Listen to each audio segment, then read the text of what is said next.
வணக்கம் தமிழ் சொந்தங்களே, கோதுமை அல்வா எப்படி செய்யலான்னு பார்க்கலாங்க.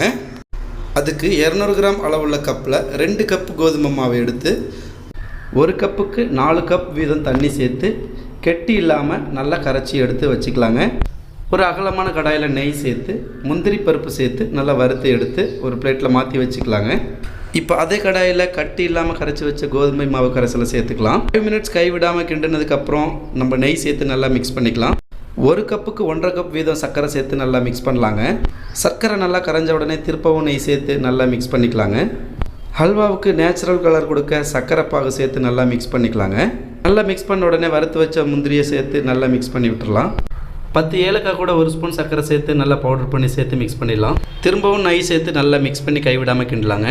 நான் ஒரு பிளேட்டில் நெய் தடவி தனியாக எடுத்து வச்சுக்கிட்டேன். அல்வா பதம் வந்த உடனே அதை அப்படியே பிளேட்டுக்கு மாற்றி 1 ஹவர் ஆற விட்டு எடுத்தால் அருமையான அல்வா ரெடி.